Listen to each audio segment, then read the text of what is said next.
What do you think leaders can learn from professional actors? Good luck with that. You're taking a stand. You spit, I'ma sit. We'll see where we Jin Ha has one of those careers that looks inevitable in hindsight. Broadway's Hamilton, Hulu's Only Murders in the Building, and Debs, Apple's Pachinko, and a new show with Colin Farrell. But nothing about it was inevitable. My parents having immigrated to America with me as a child, how could I then jump into a career in consulting or in finance or in a bank? Dear God, I would be so deeply unfulfilled. The line between delusion and confidence and self-belief is quite thin. Why do people act? What is the point of this? Why am I rolling around the floor pretending to be an orange? The listening is the job.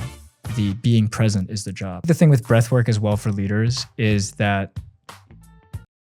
Welcome to Is This Working? A show about meaningful work and the messy humans who do it. I'm Connor Demon-Yeoman. I've known Jin Ha for 15 years, long enough to have seen him in karaoke bars, on Broadway stages, and once, memorably, pretending to be Sperm General in a college sketch show. Yeah, use your imagination on that one. What's remarkable isn't that he went from that to Hamilton and Pachinko. It's how he's navigated the in-between, the doubt and the grind. He's someone who thinks about his relationship to work and acting, not just as performance, but as survival, as spiritual practice, as breathing. And he's one of the rare people who will tell you honestly about the ego, the shame, and the absurdity that it takes to keep going, to keep working. First, let me just say welcome to the podcast. Thank you so much for having me at this podcast. It's so fun to have you here. It's so fun to have me here. One thing that's really surprised me and always impressed me about you is that you could do anything. You're so smart. You're so driven, so creative, and you choose to act. And I'm curious, why? I think the simplest way to answer that is I had felt like the first 2 years of college were deeply informative and deeply eye-opening in terms of a lot of social and personal aspects of living by myself, being in New York City. Coming through my second year, I felt like, okay, I've gotten that out of my system, the partying, let's say, the education that I needed for that part of my life.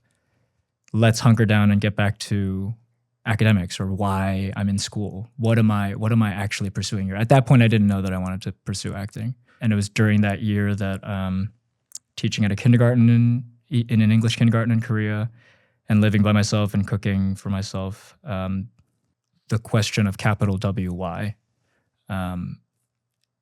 which also includes the experience of my parents having immigrated to America with me as a child, all the deferred dreams that they've had to experience for the sake of their children. How could I then jump into a career in consulting or in finance or in a bank, like a lot of my peers were at the time, certainly at a school like Columbia, where I might find financial stability quite quickly and maybe success, but dear God, I would be so deeply unfulfilled. And my mom recognized that at the time as I was applying to summer internships at banks during that year. And we had an honest conversation, and she was very encouraging of my questioning if I were actually interested in these fields. And that really prompted me to then ask myself, honestly, what am I interested in? Why am I in college?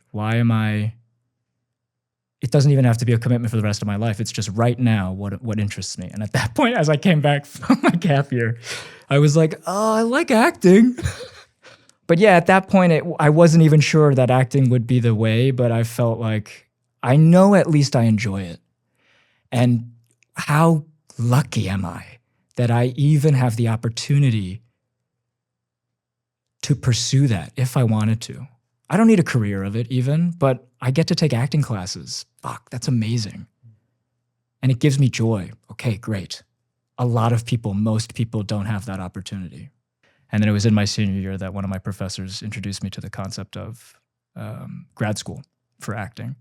And then that was for me the next safest step of like, okay, if I were, because I was coming from a very type A academically driven background, I was trying to apply that same logic to an acting career and how to pursue one in the safest manner, even though it's all a facade. But I was like, okay, then grad school.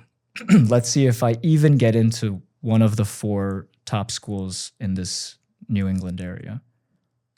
And if I don't get in, which is highly likely, I'll receive that humbly as a sign from the universe to say, you know what, you had a good run.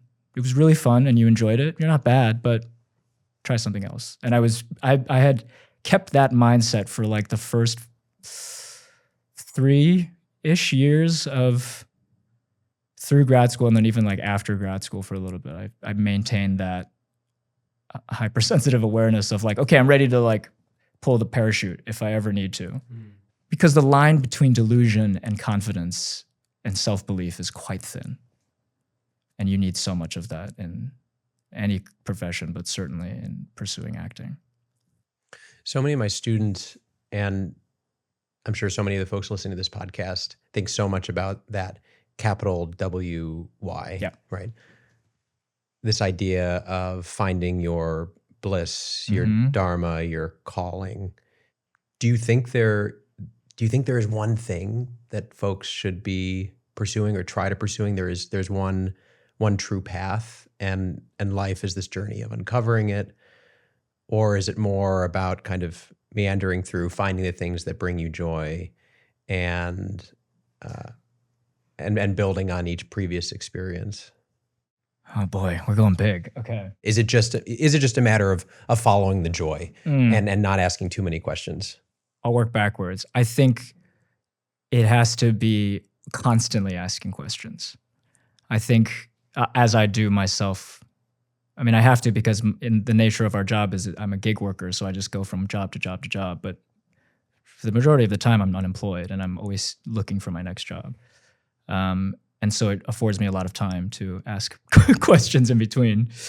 We're lucky to be able to be asking those questions if we are afforded that space and that time. Because I think a lot of times work, labor, it is just a means of survival for most people. So in that sense, I think it makes me think like, oh, that's tough, because in this world of social media, in this age of personal is public and public is personal, even though it's all performance, one of the biggest notions I think that is pervaded through the internet and through social media, work sucks. Nobody wants to work. Do what you love. Don't take no for an answer. You know what I'm saying? Like there's this attitude and movement, which I love spiritually. And I think, yes, even whatever your job is, this is life, period. So therefore, finding the joy and finding whatever perspective or defense mechanism that in a healthy manner can be uplifting in spite of whatever position you may be in at the time, I think is so important and so crucial.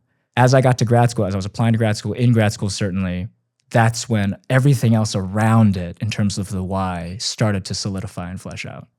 Because joy can't be the only thing. It's so important, but we have to be preparing ourselves for the horrible times in the pursuit of that joy. For acting, like the performance is the joy, the performance, the rehearsal, the preparation, the collaboration, all of that are my favorite parts, but there is also in this world, in the structure of entertainment, there's so much business to it. There's so much capitalism and procedures that one has to follow to also maintain an acting career as well. I am my own business person, essentially. Oddly enough, I mean, I guess this is where it relates, but I am, in addition to being incorporated and having been since 2018 as an S-Corp, I am absolutely running my own business, and it's something that isn't taught enough, I think. People look at actors and they think, oh my gosh, this amazing lifestyle. You get to create art, and you're on these fancy television shows and people love you. And we romanticize a very thin slice of what the full picture of this profession is. Acting is hard. I mean, you hustle. You have to constantly be hustling, constantly be looking for your next thing. And so I think that's also this question around bliss, noting that it's not always going to be exactly blissful. You don't even feel bad for us. Like, it's the actors who are working. It's like, if we can just be working actors, amazing. Yeah. I don't feel folks bad who for aren't, you. yeah, don't feel bad. I'm definitely like, yeah, it's right. There's a lot of amazing things about the job that I love, and I feel so grateful for. The job that I just finished shooting on Sugar, season 2 of Sugar for Apple TV. Like, that was such a dream of a job, and there are so many different specific reasons why I love it, and I have no complaints. So I'm like, in that sense, I'm like, yeah, it's not that hard in certain ways. The really hard part, I think, is the marathon of it, in spite of getting constant no's, in spite of constantly auditioning, and sometimes not even auditioning that much because the opportunities aren't even there. But when you get those few opportunities, not booking it, having to work a day job that is not fulfilling in the least or not paying enough, et cetera, like all of these circumstances are the majority realities of actors. And that part was what I remember preparing myself for in grad school. Before I graduated and before I took on this enormous $115,000 of debt from 3 years of NYU. Before all of that happens and the pressures of business, the business of Hollywood or Broadway kicks in, let me figure out for myself why I'm pursuing this. Because I had so many moments early on in my education, certainly in undergrad, where I was like, why do people act? What is the point of this? Is this not entirely solipsistic? I could be building houses physically if I work for Habitat for Humanity. I could go to med school and do Doctors Without Borders. I could become a public prosecutor. Those are options for me that felt available, and I want to help people because I've been given this opportunity to get this education or training. Why am I rolling around the floor in bare feet and shorts pretending to be an orange? What's funny is I remember that feeling and asking myself those questions, being like, what's the point of dance? It's beautiful, but I'm like, well, I don't get it. And now looking back at that, I remember how strongly I felt those questions and not having answers, to be like, is it just for beauty? What does that mean? For me, it was representation was a huge part of it as well. I enjoy it, sure, that's number one. Secondly, there's not enough representation of people who look like me or who have similar backgrounds to me, or stories that I would be interested in telling for us and through us. That was my second motivation I found.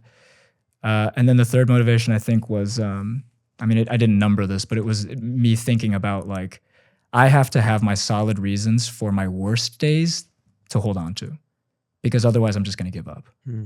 It had to be something beyond myself, because a lot of the reasons that started it were ego-based, where I find joy from this. Oh, I want better representation for myself. And for people like me. I want to be a part of cool stories. I want to tell cool stories. I do want success in this field.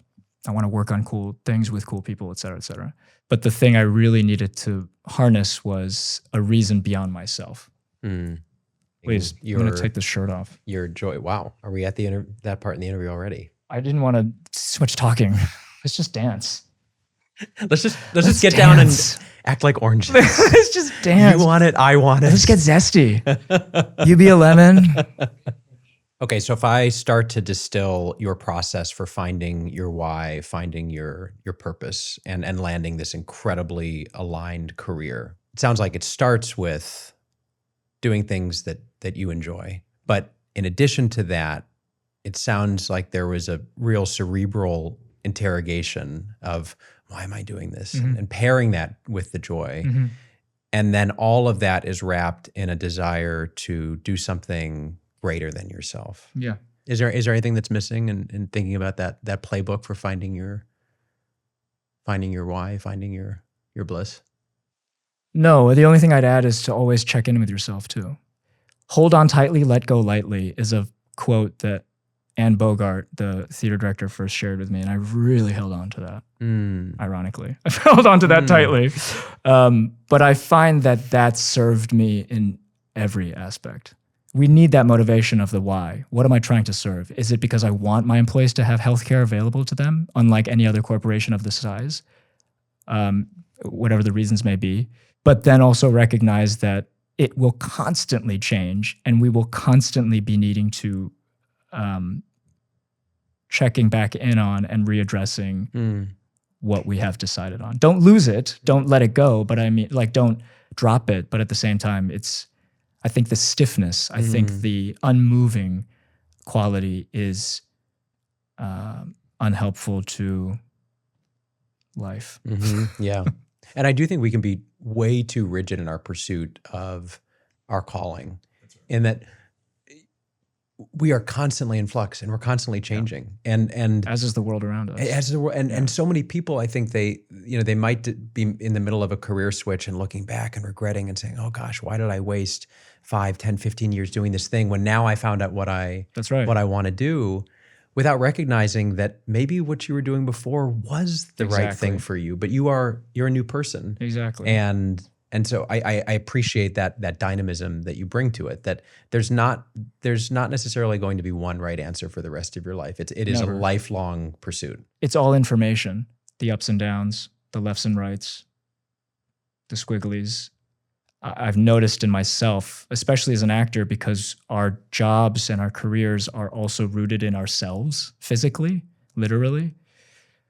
And that has a lot of traps for ego and self-aggrandizement. And for me, in response to that, it's been a lot of trying to recognize and see when something is,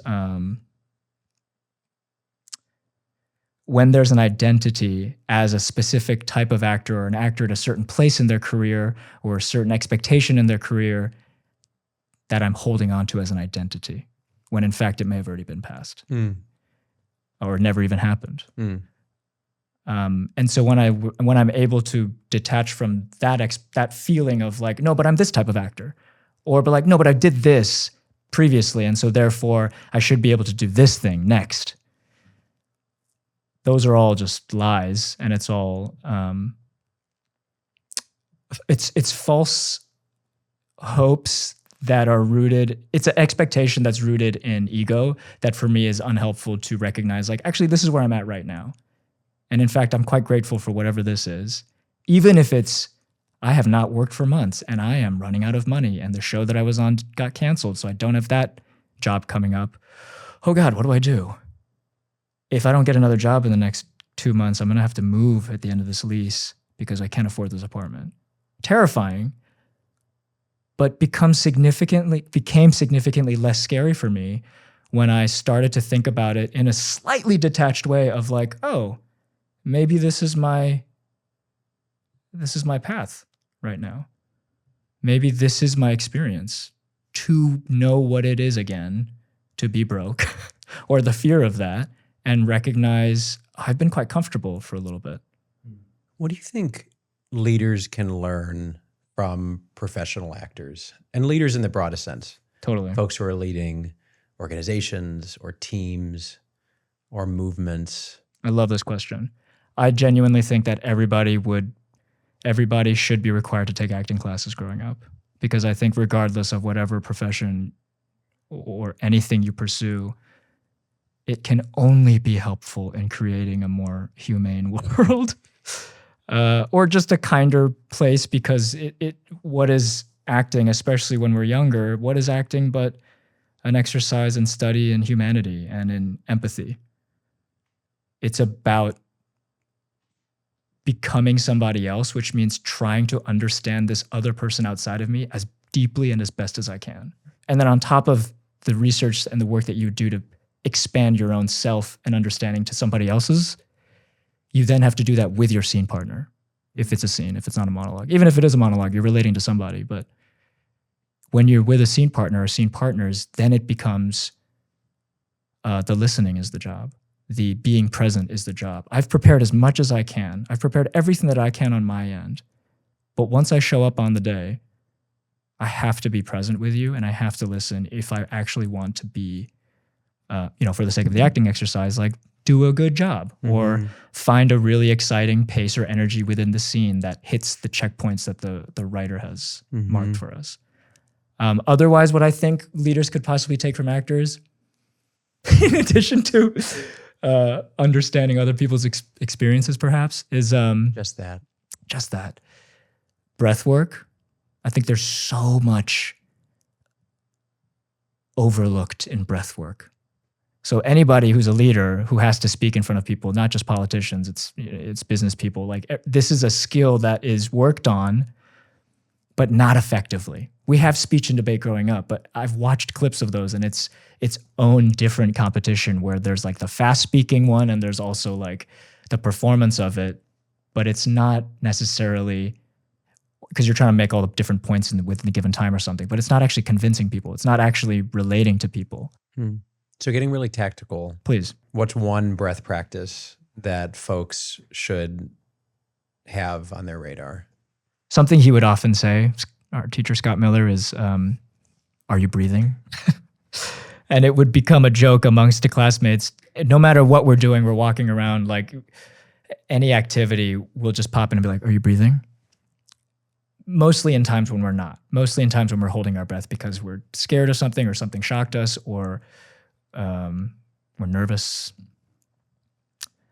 But that question to me is a linchpin of it in terms of relationship to one's breath, because I don't think we're quite aware how often we hold our breath every day, how often we're in shallow breathing every day, and how much that affects our mind and our body, and how we relate to people around us. I think the thing with breath work as well for leaders is that the more connected one can be with one's breathing, and it's not strained, it's not restricted, it's not held, the more honest one presents as. I would like to believe that the person is just being honest, but we're talking about performances of self, and we're talking about communication as a performance, which it is. There is a reason, I guess people would call it charisma or stage presence, colloquially. Sure, somebody can be born with it or somehow inculcated in them growing up in whatever household or whoever their parents or parental figures were. Some people might have it, but I genuinely do think it is a habit of behavior and breathing that can be exercised. The way I'm breathing right now and speaking, as I'm inhaling and taking the time to think of what my next sentence will be or my response will be, I'm focusing on not being nervous about not knowing what I'm going to say next. I'm trying to root myself in like, okay, let me hear Connor's question, and let me consider it, ask myself honestly, and then try to articulate it in the most earnest, genuine way without affectation. That to me is in breath work. There can be so much pressure to get the right answer. And so if you're in a all hands meeting or you're working with a large group, and there can be such constriction and self-consciousness around, I want to say the right thing. And we so often have that backwards in the sense that it's not about hitting your lines. It's not about saying the exact right words. That's right. It starts from a place of presence. It starts from a place of, am I here now? That's right. Am I actually listening to what Jin is saying? Or am I thinking of what my next question is and how I can appear smart? I do think there's so much more emphasis on talking than there is in listening. And I've heard you say that good acting is good listening, which is counterintuitive. I think a lot of folks think that good acting is you're doing the line right. Oh, interesting. Yeah. It is such a profound level of empathy that you are actually becoming the person. There's actually there's a merging. Yeah. And I think that type of skill is so valuable and often underrepresented in leadership, and being able to really sink in and understand, okay, this person who's sitting across from me, this person in this one-on-one, this person who I'm having a crucial conversation with, how can I inhabit their point of view such that I can act in an above board and productive way that is in their best interest, but also the best interest of the organization. So I think that anything about that will allow people to instill more empathy in the folks that they're working with, I think could be really valuable. This is the part of acting where the aphorism, "you are already enough," applies. At that point, right before curtain, right before action, you can literally do no more. Everything that you could have done has been done or didn't get done, but it's too late now. And the only thing we can do is leap. The only thing we can do is jump and fall and be present for that and enjoy it if we can.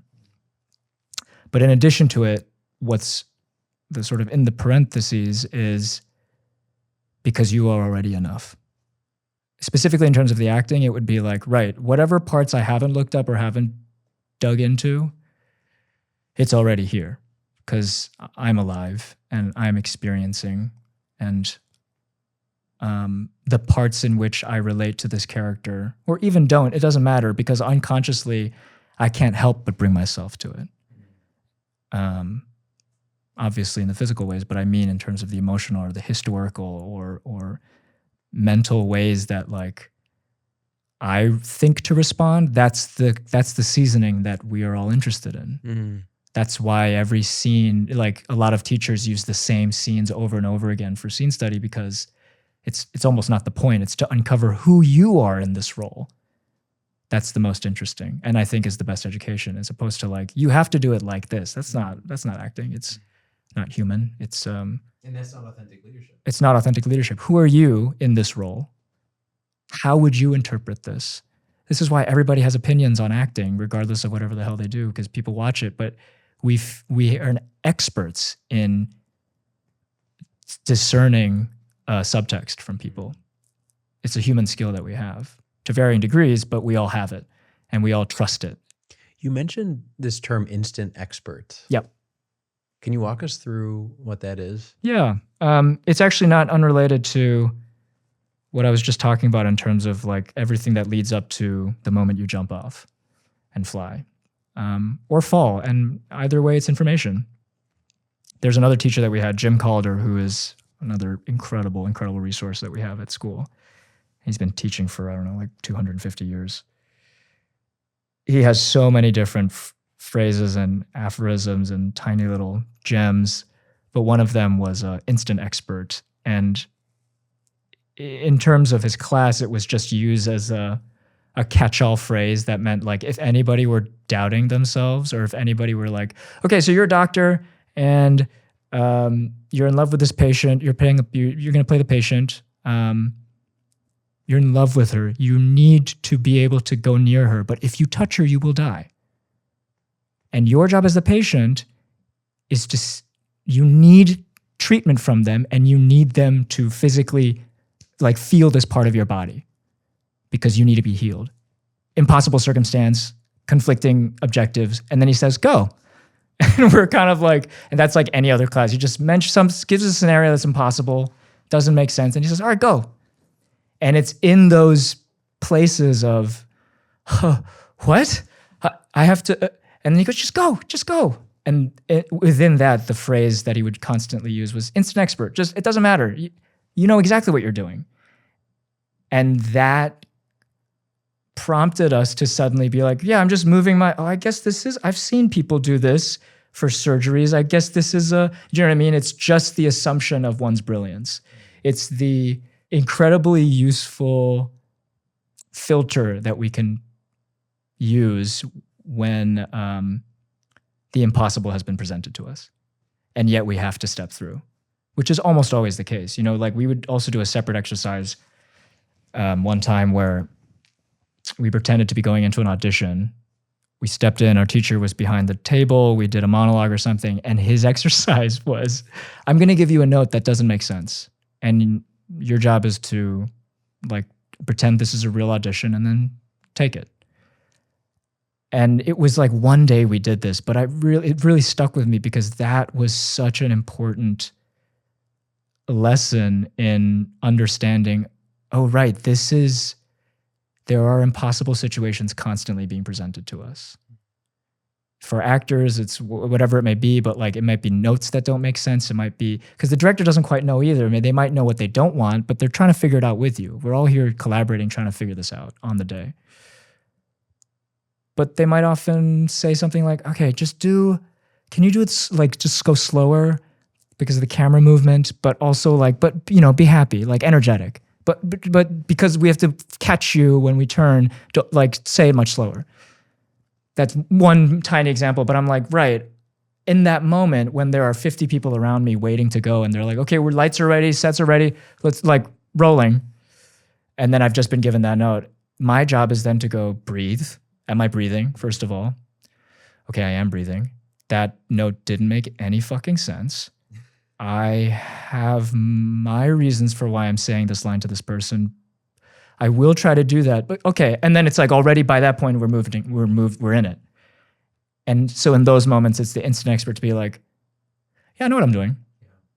It's pretending, you know what I mean? We're faking it till we make it. But more often than not, I have found in so many life scenarios, we're all fucking faking it. We're all fucking just, yep. Mm-hmm. And it's the folks I've noticed who are more familiar with and more comfortable with the notion of instant expert in life that continue to step and or stumble forward. It doesn't mean be rigid. It helps me to be like instant expert is lower my shoulders. Okay. I have no idea how this is going to go, but I'm here. You know, in the show I did, Sondheim's last musical, Here We Are, he was working on when he died. We put it up at the Shed in New York in 2023 into 2024. It was incredible production. And I loved what a gift to be able to originate a fucking Sondheim role, you know, that I overlapped with him at all. But in that one of the shows, our props were beautiful, and our props were actual glasses or like flutes for champagne. And at one point, like the water starts coming out of the column, and we're like showering underneath it and drinking water. But we had these glasses, and one show, we had kind of been like, isn't it kind of dangerous that we have glass on stage? And they're like, it's okay. Like, you've been fine so far. And we're like, okay. Somebody smashed into each other and the glass just went everywhere on stage. And we're like 3/4 of the way through the show. So we hear it happen. We see it happen. Everyone's going panicking, and our sphincters are all going, we have to move on to the next scene where we're all sleeping as the bishop and Marianne like talk on the side quietly in front of the fire. But for me, I was like, that's when I'm like, I am alive. You know what I mean? Like, holy shit, this is theater. And so I was like, right, I have a army camouflage jacket. I took that off in the melee of like, I'm showering water. I went down and I just took my coat and like mopped all of the glass as I could find around it. And then as the lights go down on us and the scene starts on the next one, I'm like, okay, I'm going to quietly like pick up some bigger pieces of glass I find and tuck it away on the side. And then I'm going to very slowly go into my position on the floor and pretend like I was, you know what I mean? But like, that's an example of how, if I didn't have the training I had, I wouldn't have been able to do that. I wouldn't have had the presence of mind and the calmness, but also the focus to be like, this is really dangerous, but they're not stopping the show and we have to keep going. Who can help? I can help. I'm not doing anything for the next 4 minutes. Breathe. Am I breathing? Slightly in character, cleaning up the mess. And then, you know what I mean? Like, what I love about the instant expert idea is how easy it is for people in business and life to focus on how they're insufficient, what I don't know, how I'm not enough. And interestingly, what I find is with folks on my team, it's so often the top performers that have some of the greatest imposter syndromes. Absolutely, yeah. Where they're looking around and the more they learn, the more they realize what they don't know, and shifting that to a place of confidence and self-reliance and poise and the recognition that I have everything that I need, right? I'm ready to go when that curtain rises, when the champagne flutes explode on the ground. But it's so hard for so many people to come from that place. And I feel it too at times. I feel that, gosh, am I really good enough to be in this role? Am I performing enough? And when that starts, you get into this contracted place, and that's when you start focusing on the lines and not the listening. Yep.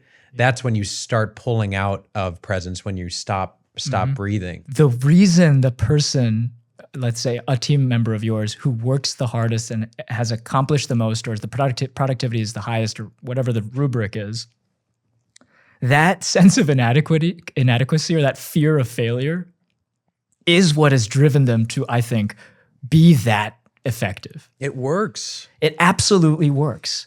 But it's so unpleasant. And yet at a certain point or certain points, one has to be able to recognize, oh, it's not serving me anymore.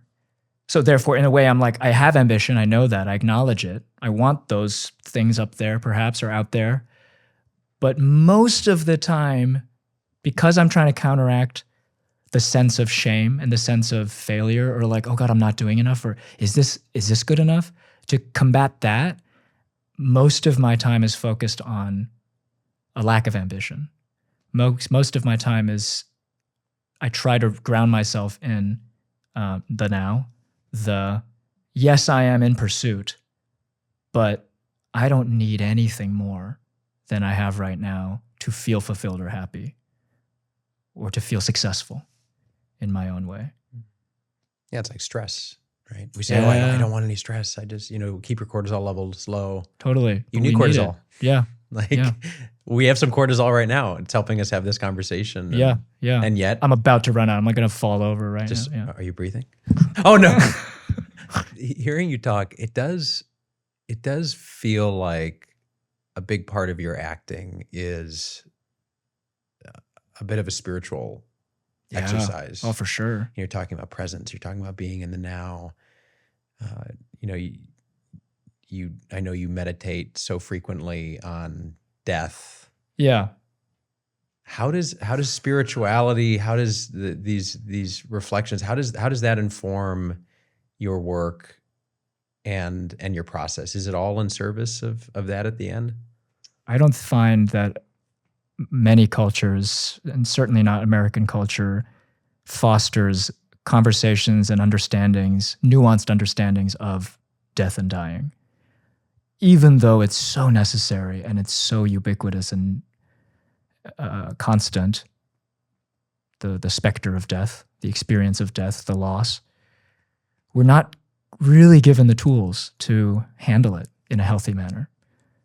Even religion, when I look at it, like, which it would be the tool to help us cope with that, I find tend to have a very somewhat dismissive approach to it, where it's like, you're right, they are gone.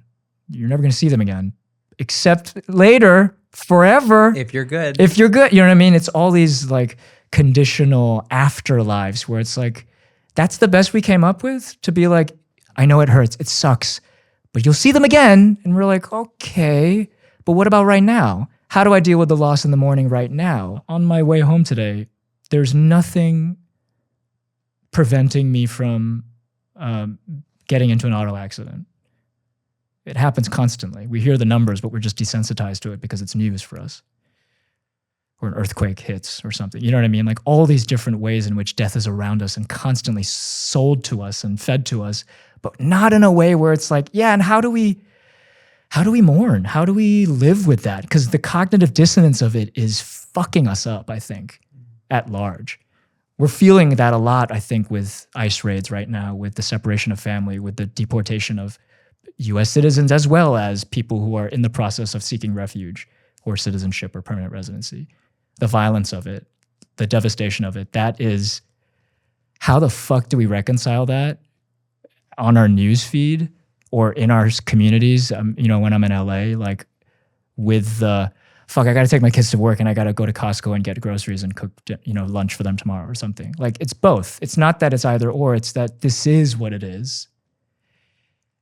And because we don't have the tools to really like reconcile that and be like okay with it somehow, it's really exhausting to go up and down like that. And so for me, it's like, right, if ever I feel lower, if ever I feel myself getting angry at something and we're job related or career related, I'll allow myself to feel that because it's a real emotion. I don't want to repress things.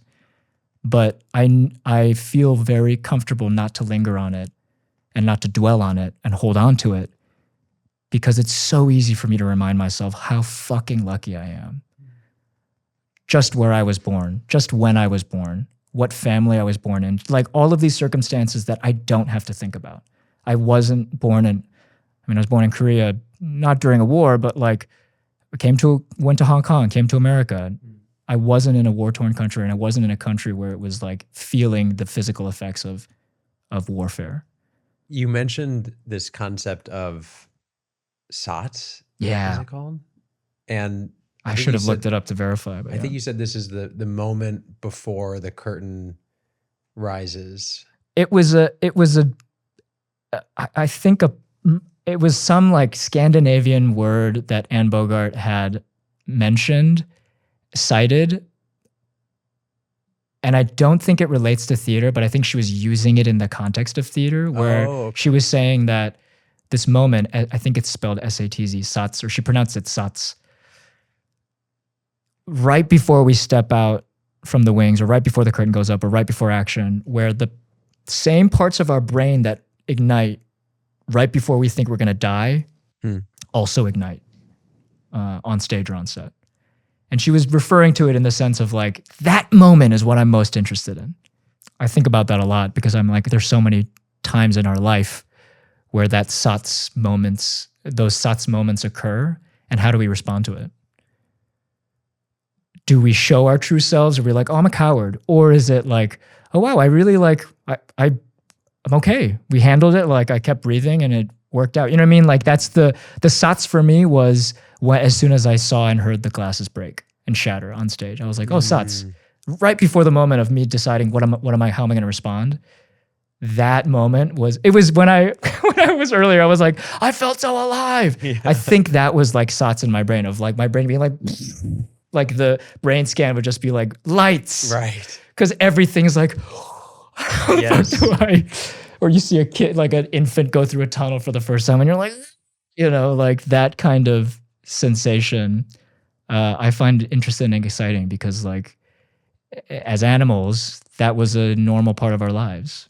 What I love about that is that it's so easy to view that moment as horrific, as something that anyone would want to avoid. Yeah, of course. And yet there's an opportunity for us to see it as, wow, there's this opportunity to step up, to play, to respond in a way that I don't actually know how this is going to go. Yeah. And it's information though that is rare. That's what I think excites me about it, is because it's in this comfortable life that we generally have. We're not faced with those moments often. And you're right, we try to avoid it as much as we can. But it's a natural part of our existence. And instead of a tiger chasing us, you know what I mean? Like it's an email that we have to send, or it's like the subject matter of like, hey, we need to talk. You know what I mean? Like that is my SOTS. That's your woolly mammoth. No, my SOTS is when someone calls me unprompted. Right. And the moment right before you're like, do I pick up? You always reject the call. Yeah, we're millennials. We don't answer calls. I don't avoid it, but I guess my training in grad school really worked, because so much, another notion that they always pushed on us was lean into the discomfort. Because obviously, within safe context, but like that's where the exciting shit can happen. That's where the unknown, the intangible, the sparks can really happen. Well, it's a beautiful way to navigate the world. Yeah. It's lighter, it's more playful, it's more open. Completely. And again, that orientation, I'd imagine, is something that allows you to get into the place of presence and listening versus nailing the line and getting everything perfect. Yeah, completely. And this interplay, this dance between gripping things tightly and surrendering. Letting go lightly. And letting go lightly. Hold on tightly. Let go lightly. Yeah. And that's something that feels so core to leadership, where you can't over-index on either. That's right. It needs to be this dance, and it's never static. No. And both are really valuable. Both are needed. And having the wisdom or the experience to discern between the two of, okay, is this a moment where I have to surrender, where I just need to just move with this? Or is this a moment where I actually need to assert myself? That's right. Yeah. But, and looking at that choice as the game, is this something to play with as a SOTS moment? Yeah. And then I step up into it and I'm like, I'm going to take control. And then I realize, wow, that was the mistake. That was a mistake. So then next time I'm like, cool, I'm going to take a little step back and see what happens. Right, right. Let's talk about humility for a second. Okay. As a kid, I was not a humble kid. As a kid. Hopefully, just as a kid. We'll see. Sure. Let's put a pin in that. Yeah. Come back to that after. But as a kid, I was a real pill. So much so that my mom made me memorize these poems about humility. And I had to write essays about. Wait, humility. just as like in home, not even part of school. Just at home, I had to write a 5-page essay one time about what does it mean to be humble, because I was so freaking cocky. Holy cow! And I think that there's, in leadership in organizations, it's so easy for that, the power asymmetries, for the control to lead to people to think that they know better, to lead to people to lose sight of that humility. And I think similarly, you're in an industry that is so rife with ego. And oftentimes I think it rewards the pursuit of that. It rewards mostly if they're men, but yeah. Yeah. Totally. Yeah, good point. Okay, so you are in that environment. That is your workplace. How do you stay humble? Yeah, don't be an asshole. That's like the most simple way I put it to myself, but there's no reason to be an asshole. Nick Offerman was one of my first job. I did devs, TV job. He was one of the leads of our show, who set the culture and the tone, in addition to Alex Garland. But something I remember seeing and learning by example was, he learned everybody's fucking name, everyone in the crew. And I think genuinely because he was like, I'm going to be working with you. We see each other every day. You're looking at me constantly. Like, we're looking at each other. Why would I not your name? Why would I not ask about your family and learn about you? Workplace.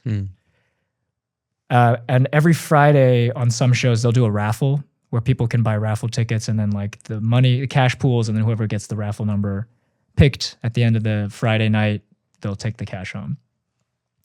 I remember seeing Nick Offerman one time. We were shooting in Santa Cruz in front of some house, and it was late. It was like a Friday night shoot, maybe 11:30, 12 p.m. or 12 a.m. And he had a huge roll of these raffle tickets in his hand, and he was looking around and writing with a Sharpie, looking around. And I walked up to him and I was like, what are you doing? And he goes, I'm just writing some names. And he was going around writing each crew member's name on each raffle ticket that he had bought so that he could put their names into the pot with the money that he had put in. That to me was like, oh, okay, that's how you fucking do it. You really treat everybody like a fucking person, and we are all here in this together. My department is no more important than your department, truly, which is the truth, but a lot of people lose sight of that because we are the faces, we are the ones you see, but we are merely one department of many, especially on a set. So I make an effort to learn everybody's name, the camera crew, the dolly grip, the key grip, like the electric, like folks who I'm going to be interacting with and who are helping me do my job, of course. But on top of that, the other part of humility for me is the staying curious, I think especially in business, especially in leadership, it is so important to stay curious and to always assume, for me, that I'm a beginner. Last question. There's a billboard that every single leader around the world will drive past every single day. What do you write on that billboard? This is a little, maybe one of my ideas would be, who are you helping? And then below that, who are you hurting? And then if I'm not really worried about reaching them, if I'm not trying to like be a little nice, it would probably be like, who hurt you? Because so much of the fucking absurdity and horror, I feel like, comes from just uninvestigated trauma and fear of death and lack of legacy. And you know what I mean? Like it's an insecurity coming from like, I don't want to be insignificant. I don't want to be forgotten. Therefore, I will invade this country, or I will wage this war, or send these bombs. Because I am great and I need to leave my mark. So how do we counteract that? Jin, Yes. thank you so much. You're so welcome. This was great. Thank you for You're having great. me. I love you. Oh, you too. Your work is exceptional, and I really do think that you helped uncover some of the secrets of acting that are relevant for all of us. Thanks for having me. And thank you all for joining us today. Please remember to subscribe wherever you get your podcasts, and most important, please remember to breathe. See you next time.